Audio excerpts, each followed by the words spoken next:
The Browns' 32-13 loss to the New England Patriots on Sunday was a reminder that they're wasting Myles Garrett and an elite defense. We'll talk about it coming up on the Locked On Browns podcast.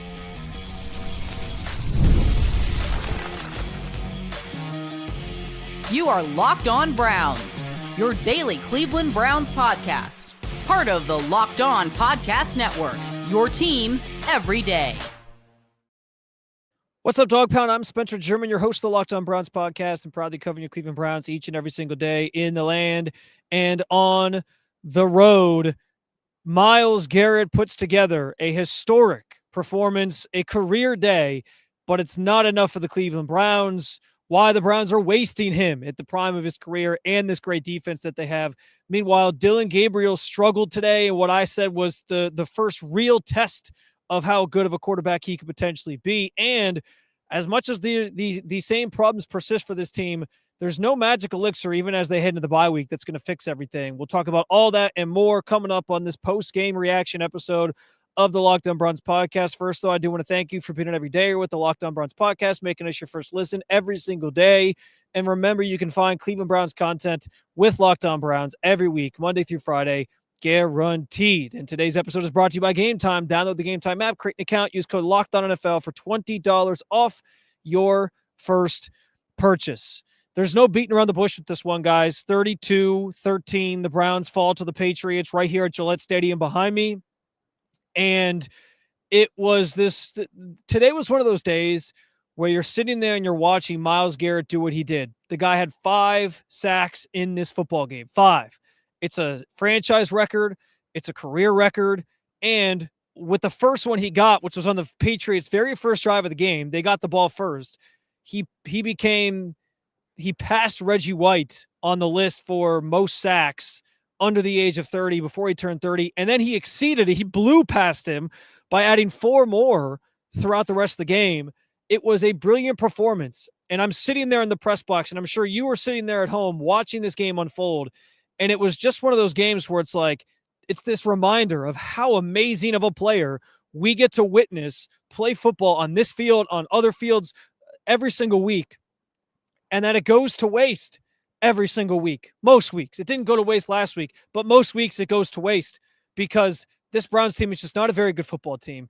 And this Browns team, the fixes, the things that they need to make this better are not coming from some magical trade deadline move or during the season. The offense is inept. And so while Myles is out here doing what he's doing, putting on an absolute show, I mean, that first half, he was wrecking the entire Patriots game plan.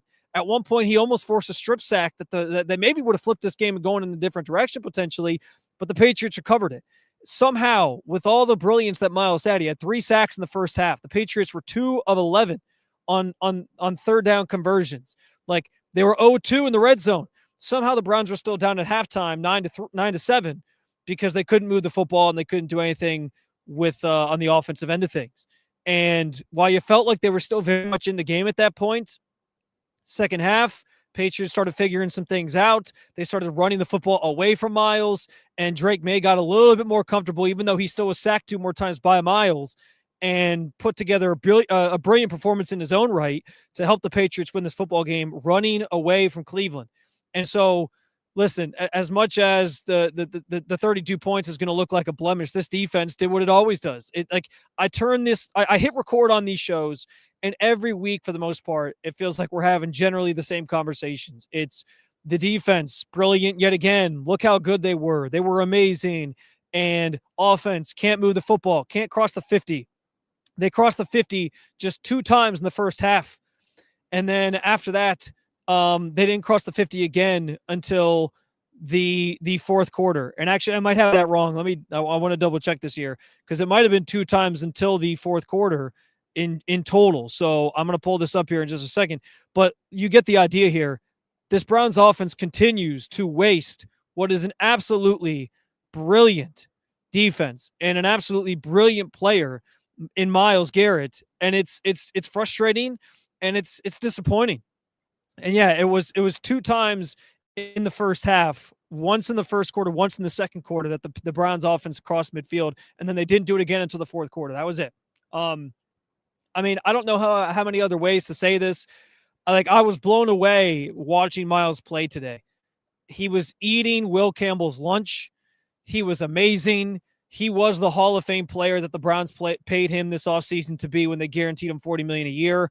And to see it be for nothing and go to waste because the Browns can't score and the Browns can't compete with these teams because their offense just has no juice was frustrating for everybody.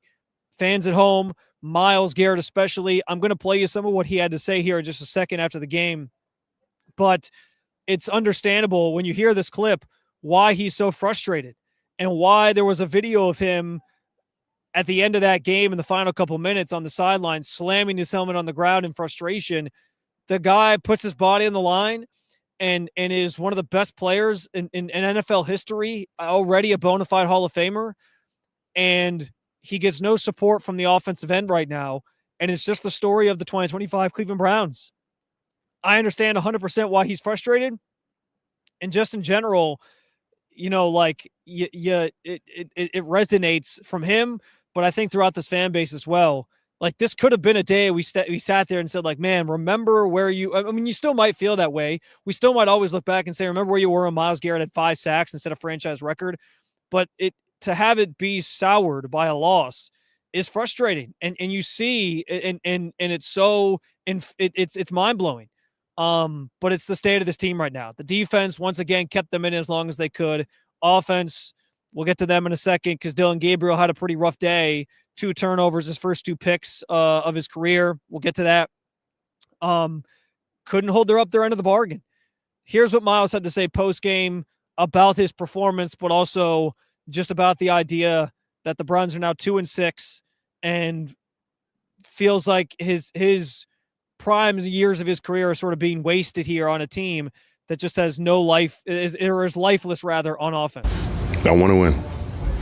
I don't care how much time is on the clock. They got their starters in. There's a chance we can win. I want to be a part of that. I don't care how dire the situation looks. I'm going to try to make something happen. So I hate coming out of those situations. I hate that kind of inevitability and not being able to do anything about it, because I want to win and I'll do anything. I mean, I know I asked you this every week, but how hard is it, how tough is it for you guys to have such a good defense for you to be out there getting 5 sacks and putting the team on your back and just to not have any offense to go with it? It doesn't get any easier each week you ask me, so. How do you feel about your performance at? Does the loss diminish how you feel about your performance today at all, I guess? I would throw the whole performance away for a win. And understandably frustrated Myles Garrett. He was kind of explaining the incident on the sideline where he threw his helmet down. And again, I don't know how else to sort of encapsulate this other than calling it a waste. The Browns are wasting Myles Garrett in the prime years of his career. The Browns are wasting this defense that I believe is championship caliber. Like, this defense is good. Every week you see it. You see the things that they're doing. They're an elite group, and it's all for nothing in the grand scheme of things. It's all for a 2-6 team that's trending towards losing way more games than they're going to win. I can understand being frustrated. And I'll say this too, because one of the things I always see when it comes to Myles and him complaining, not even complaining, him voicing his frustrations after games, is fans who are ready to say, well, hey, I don't have any sympathy for him because he got his money and he decided to stick around. I just don't know, I guess, what fans want in that instance, because if Myles is laughing on the sidelines during that blowout loss, then it's, we'll trade him. We don't need him. He doesn't care enough. But then when he does care and he voices that frustration, which I always say I think is a breath of fresh air, because nobody in this organization shows any emotion, but he does, like, then you get on him because, well, he signed up for this, so it's his fault. I guess I just don't understand what people want. I don't understand what people are hoping Myles does or how he's supposed to act in these situations. To me, it's refreshing. To me, it's good that your star player is this vocal and this frustrated about the performance he had today on the field, a historic day that could have been an even more memorable day for him had they come out victorious. and he ends up on the losing end, so he's mad about it. I would think that fans want their best player to be mad and upset and frustrated, and I think that's what he's voicing there. Totally makes sense. I know that should, to me, that should resonate with the fan base. I think fans feel similarly to Myles Garrett that this is not acceptable, and those in charge who have put the roster in this spot are the only ones to blame at this point. Like, if you're looking for someone to point the finger, that's it. They have built around Myles this elite level defense with Jim Schwartz running the show. That group is incredible. And it's all, again, going to waste on Sundays when you get these historic performances like you saw today, and it ends in a loss 32-13, and there's really nothing Myles can do about it, which is why he's slamming his helmet on the ground. Can't talk enough about the day he had. Obviously, wish it was different circumstances that you as fans of this team could have. It would have been even more more satisfying had they come out with a win. But that's kind of just the life cycle of this team at this point. Week after week, we're talking about the same things. Can't score. Offense can't move the football. Defense keeps them in as long as they can. And it happened again today, and it results in another loss for the Browns as they drop to 2-6. Speaking of that offense, we have to talk about Dillon Gabriel. I don't even know. I can't say it's an elephant in the room at this point. It's pretty obvious, and it's not something that anyone's beating around the bush on. But he had a bad day, and despite that, no quarterback change expected by the Cleveland Browns. We'll talk about it coming up on the Locked On Browns podcast. This episode is brought to you by PrizePicks. You and I make decisions every day, but on PrizePicks, being right can get you paid. Don't miss any of the excitement of this sports season. Whether you're following the NFL, NBA, or both, there's no better time to jump in on the action. If you haven't tried it, PrizePicks is the simplest way to play. Just pick more or less on at least two player stats, and if you get them right, you win. It takes less than 60 seconds to set your lineup, and you can play anywhere. PrizePicks operates including California, Texas, and Georgia. The new stack feature is a game changer as well. You can pick more on Donovan Mitchell's points, three-pointers, and assists in the same lineup. Plus, if one of your players leaves with an injury, the injury reboot feature saves your lineup from a loss. Download the PrizePicks app today. Use code LOCKEDONNFL to get $50 in lineups after you play your first $5 lineup. That's a code LOCKEDONNFL for $50 in lineups after your first $5 play. This episode is also brought to you by Rugiet. Let's be real. Making excuses doesn't solve anything. We've all heard them before. It's just stress, I'm tired, or it happens to everyone sometimes. But when it comes to performance, sometimes your body just needs a little extra support, and that's where Rugiet comes in. Rugiet.com offers fast-acting, doctor-prescribed treatments for ED, designed to help you stop making excuses and start making moves. If prescribed, your treatment ships discreetly straight to your door. Visit Rugiet.com/LockedOnNFL to get 15% off your first order. That's RUGIET.com/LockedOnNFL. And don't forget to use our code LockedOnNFL so they know we sent you. Rugiet, stop making excuses and start making moves.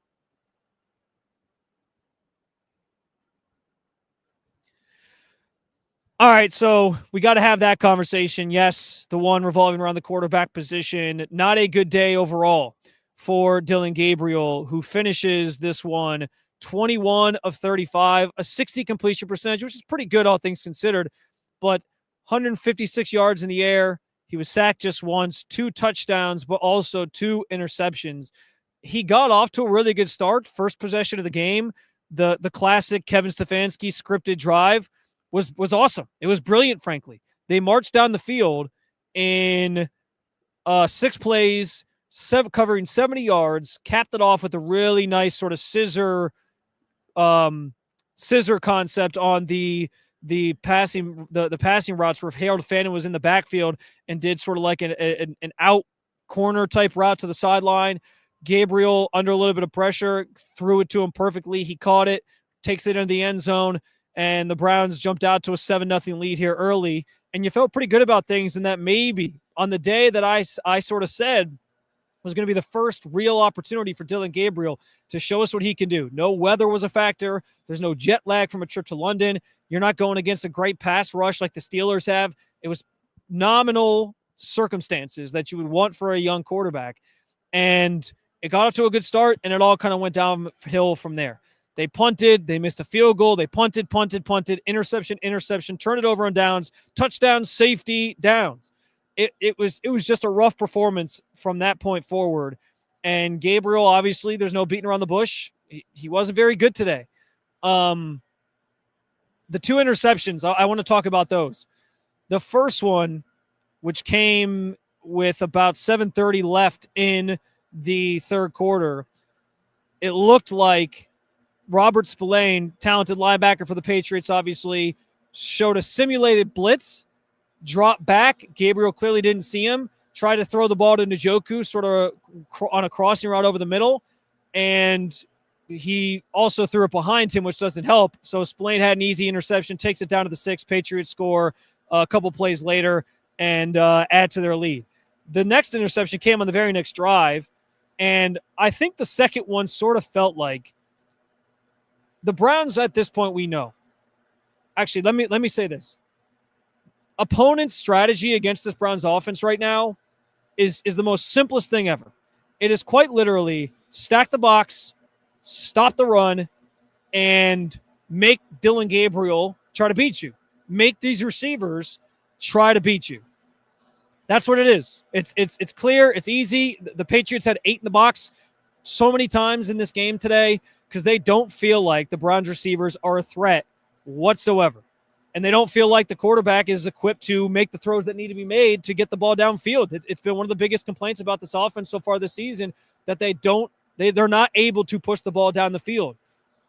That very much was the case again today.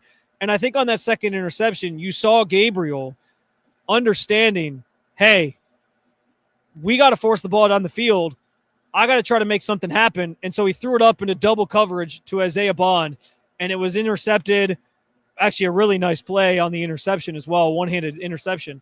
But regardless, can't make that mistake, can't make that decision, and it cost the Browns again because the Patriots came down and turned that turnover also into points.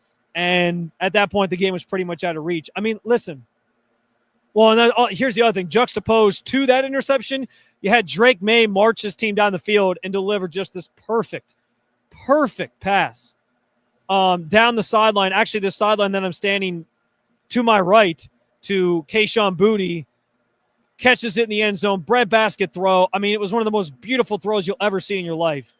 And that was kind of a microcosm of the day at the quarterback position. You had Dylan Gabriel, who could still only do the little things, make the short little passing routes over the middle work and complete those passes, but couldn't get the ball downfield. Drake May comes down and hits a bomb for a touchdown. That's life with this offense right now. And Gabriel obviously did not help that very much today. The lure of Gabriel for this Browns team and for Kevin Stefanski when he made the switch was obvious. It was, hey, we got this guy who won't turn the ball over. He will protect the football. And I think at times it feels like he's so risk averse that it almost is a detriment to him. I think that played out today. And then I think he tried to take some risks and it blew up in his face because it leads to interceptions. And so I don't know what that does for like his psyche in terms of how he sort of processes things moving forward. But it was not a good day for him at all. And I think it speaks to the fact that he's still in a stage of his development where he's just not necessarily truly ready to be an NFL starting quarterback, but he's trying to learn on the fly here and may never be that franchise quarterback for this team. Like I said, this game to me was always going to mean a lot. Weather was fine. You were going against a secondary that's been susceptible on the back end. This was always going to be a game I use as a pretty big measuring stick for him. And the fact that it didn't go well, I think, is notable and is something that we have to address and talk about. So, yeah, I nobody can beat around the bush on this one. It was a bad day for Dylan Gabriel. Now that said, the comments are going to blow up when I say this. No quarterback change is coming. I told you that on Friday. I didn't think a quarterback change was coming, even if he struggled. The Browns made this change in week 4. It's been 4 weeks. You had Jimmy Haslam talking over the weekend during the week at the owners' meetings about how they want to see more from him. And then you had Kevin Stefanski after the game talking about everybody or evaluating everything, but also clarifying that he's sticking with Dylan at quarterback. Here's what he has to Yeah, say. when I say look at everything, there's just when you lose like this, you have to look at everything. Every position, everything I'm doing. There's just it's frustrating for where we are as a team. So every position you have to look at. But let me say that with a young quarterback, you understand that there's going to be ups and downs. Does that mean that does that mean you're sticking with Dylan, I guess? Yes, it does. But I just want to make the point that we just have to be better in every area, and we'll look at everything we do, including, how we're putting these guys in position to succeed. Are we doing enough? When I say looking at every position, are we doing enough with the quarterback position? Do we need to do a better job? And I know the answer is yes. Everything also include potentially exploring somebody else calling plays? Yeah, we have to look at everything. I think it's important. So Kevin saying there that we have to look at everything, but then also noting that he's not making a change at quarterback. He's sticking with Dylan Gabriel moving forward after the bye week when they'll face the Jets, obviously, in Week 10. So, again, like I said, I that was just how I figured this was going to go. I didn't think the team was going to pull the plug after 4 starts, even if he struggled. Kevin talked there about the ups and downs of being a young quarterback. That's what they're chalking it up to at this point. I'll tell you right now, standing here today, based on what I saw today, based on what I've seen so far, I don't think Dylan Gabriel is going to amount to being a franchise quarterback for this team. I prefer to see Shedeur Sanders sooner rather than later and see what he can do to get his shot, because they have to evaluate both these guys before they go into the offseason and figure out that position even further. So, yes, it has to happen here at some point. The team right now, though, is sticking by. We gotta keep playing Gabriel and see what he can do and see if we can kind of bring him along and play him. I've been pretty adamant, and I've been on the same stance with this from the beginning. I think Shedeur is the more talented player, and I want to see what he can do. I want him out there, but it's not happening after this bye week. And it's probably not going to happen for several more weeks after that until the Browns get to a point in the season where they feel like it's all kind of gone to the wayside and they've evaluated Dylan enough to make that change. So we'll see. We're not quite there yet based on what the team is saying. But today was not a good day in terms of Dylan sort of proving himself worthy of being that guy for this team and trying to cement himself as that guy, not only not for even the long term, but even just for the foreseeable future. And that's, that there's really no other way to say it. It's just the way that things played out today, not his best performance by any stretch. And I think it was a pretty telling one overall. With that said, as Kevin Stefanski does start to evaluate everything, I think it's important to remember here, there's no magic elixir. The trade deadline's coming, but the problems on this team are bigger than anything that they can fix during the season. We'll talk about it coming up on the Locked On Browns podcast. NFL season is here, and honestly, there's nothing better than feeling... Sorry.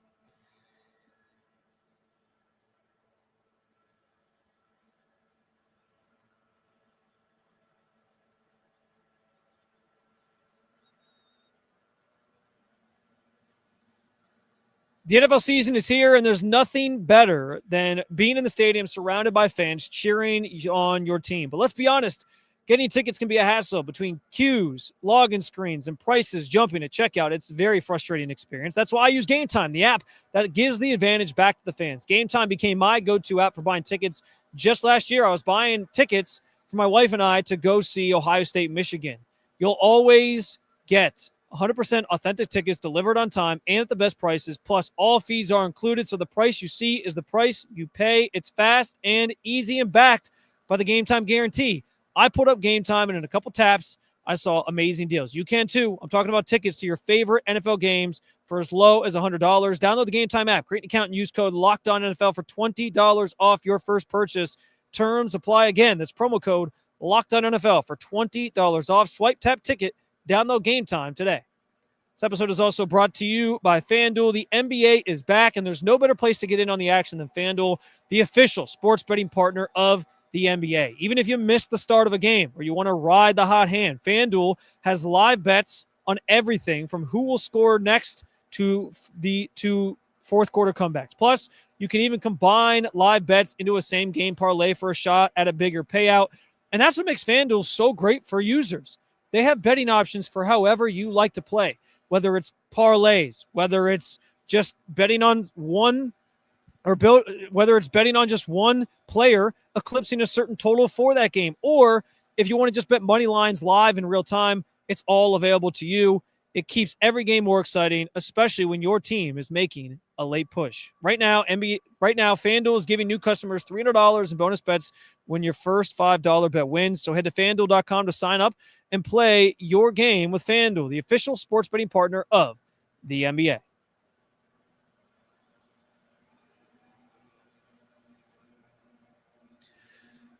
All right, so as Kevin Stefanski gets into the bye week and as this team heads into the bye week, he says they're evaluating everything. But here's the problem. There's not really a way to fix this right now. And I've talked about this a little bit before. The problems on this team aren't things that are going to be solved in season. It's why Kevin Stefanski goes to that podium almost every week, looks into the cameras and says, I got to be better.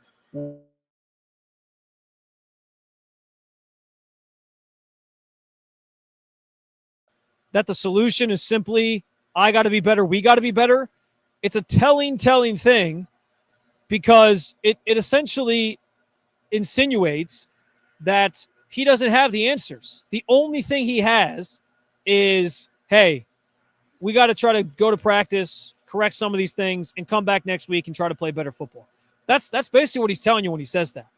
And so, listen, of course, as a coach and of course as a football organization, the Browns are going to sit there and they're going to try to find fixes. The trade deadline is coming up here early November, right? I actually will say this. I would not be surprised if the Browns are buyers instead of sellers at the deadline. Everyone's talking about David Njoku getting sold off, or maybe it's kind of like threading the needle on both. Like maybe there's a world where they can trade a player and some picks to get another player back in and sort of make it work that way, where they're getting rid of guys that maybe aren't part of their future, same way they did with the Greg Newsome and Tyson Campbell trade, but also bringing in guys who are part of their future. It's kind of like a threading of the needle, if you will. Like I think there's a world where that happens, but I would not be surprised at all if the Browns were buyers at the deadline and already started thinking about who do we want to go after that can be part of our longer-term plans. Because this is part of the thing too. This team's problems they go beyond just simple fixes. They have to rebuild their entire offensive line most likely this offseason. All the guys that are starting for this team right now are on one-year deals, all of them. And the only original starter who's not is Dwan Jones, who can't stay healthy. So what does his future hold? Is he part of the plans or not? We'll see. But, that's a big ask to rebuild an entire offensive line in one offseason. Then you throw in the fact that they might still be trying to figure out the quarterback spot depending on how things go with these two quarterbacks or how far along in the evaluation process they get with both of them. So that's on the menu. Receiver on the menu. There are a lot of things and holes and problems that they have to fix and they have to fill. That's not all going to happen in one off season. Same way they couldn't fill and fix everything this past off season. And that's on top of there's certain guys on defense they're going to have to try to retain. And there's certain there's going to be more things that sort of pop up along the way that become things that aren't maybe issues right now that could be issues down the line as the season continues, if there's injuries or whatever else. So there's a lot to unpack when it comes to fixing the problems on this team. It's not going to happen during the season, but if they get to the trade deadline and they decide, you know what, we need to prioritize the offensive line, maybe the quarterback position, whatever, in the draft next year, let's go trade for a proven wide receiver. I could see that happening. I don't know that it's going to be like Garrett Wilson, who's been sort of floated as a potential option over recent weeks or not, but maybe they explore some of those things. And I get that to a degree. For as much as Andrew Berry's been criticized for not drafting receivers correctly or not picking the right guys at that position specifically, and then them not getting developed, maybe the move is, like he's done in the past, go trade for a guy that's proven, like he did with Amari Cooper, like he did with Jerry Jeudy, who I know is having a bad year. Jerry Jeudy, by the way, today had 2 targets. It is the 3rd least amount of targets he's had in his career. And the other 2 instances that he had that number of targets, by the way, were games where in 2022 he left the game early because he was injured, And then in 2020, Kendall Hinton was the Broncos quarterback, and he threw just 9 passes in the game. So those are the 2 other times that Jerry barely had any targets. Kevin actually talked about that after the game as well. They need to get him more targets. But, it's a comedy of errors. It's so many things that are wrong. I see the comment here, like, fix everything. How about fix something? That's the thing, though. Like, there's so many things to fix. There's not a lot of, like, it's not like they can just listen, at the quarterback position, sure, you can try Shedeur, and maybe that does fix at least that one problem. That could be it. But I don't know that just, like, solves all the other issues on offense when the offensive line is struggling. Like, they would still probably struggle when Shedeur's out there. The receivers are dropping passes. That would probably still be the case when Shedeur's out there. There's only so much he can even do if he was the quarterback for this team. So it's the issues are compounding. They're bigger and bigger, or magnified, I should say, week after week. And there's a lot they're going to have to address this offseason to sort of resolve some of these things. But that's why I do think, like, the trade deadline could be an opportunity to add something that is part of your future and a proven commodity in this league already. So I wouldn't be surprised if that happens. But even that is far from enough to turn this season around. They're 2-6. They got a game against the Jets coming up after the bye, which, by the way, same conversations we had leading into that Dolphins game. The idea that, well, hey, big game for Stefanski to sort of prove himself and show that he hasn't lost the locker room, all those different things that are true. I think that same conversation comes back next week. The Jets just beat the Bengals, who the Browns couldn't beat in week 1, despite the circumstances in that game and the missed field goal and all that. Like, they couldn't beat that team. The Jets just beat them. Yeah, you're coming off of a bye, but the Jets, like, they showed that they can be a competitive team with that win. They also were pretty competitive against the Steelers team week 1 that you lost to and you were non-competitive against. So, like, there's a good team in there. They're not going to quit. They're going to keep fighting. They have a new coach who's on their ass every single week trying to get the most out of them. So that becomes another sort of litmus test game for what's the state of the locker room. Maybe the bye week helps and gets everybody sort of clear heads, come back, play some good football. But even that's not enough to fix what's the problems with this team. And there's going to be a couple other instances throughout the season where we look and say, all right, this is kind of a job security game for all parties involved in the front office and this staff. Granted, you hear the comments from Jimmy Haslam this week, and it feels like they do seem committed to sort of running it back with these guys. But I do think, like, if they don't win another game this season, I don't know if that's a guarantee. I still say if they only win like 3 or 4 games, that's not a guarantee, but we'll see. But it feels like they want to sort of still be committed to this regime just in general and give them another chance to fix this thing. But the problem is the fixes are glaring. The fixes are in the fixes are numerous. There's a lot of them, and they're not going to be able to do it all at once in like one fell swoop. So we'll see what happens. But if you think, or if anybody thinks that like there's answers to these things right now, there's just not. So those frustrations from Myles, the frustrations from you as a fan, that's just largely going to continue this season. Because when it's all said and done, like you're a bad football team right now. You're 2-6, and there's not really an end in sight when it comes to what lies ahead, other than, I guess, continuing to evaluate these guys and at some point playing Shedeur Sanders to evaluate him. Anyway, another episode down with the Dog Pound. Thank you for joining me as always to talk about your favorite football team. If you liked what you heard, make sure you hit that subscribe button. Make Locked On Browns your first listen every day, wherever you get your podcasts, and at the Locked On Browns YouTube channel. For your second listen, you can get a double dose of the Locked On NFL podcast with Tyler the Madman Rowland. And then, of course, my guy Tony Wiggins as well. Find Locked On NFL on YouTube or wherever you get your podcasts. And you can keep it local. Check out Locked On Cavs and Locked On Guardians. Thank you for being an everydayer at the Locked On Podcast Network. I'll talk to you Monday as I react more to this game. See you, Cleveland.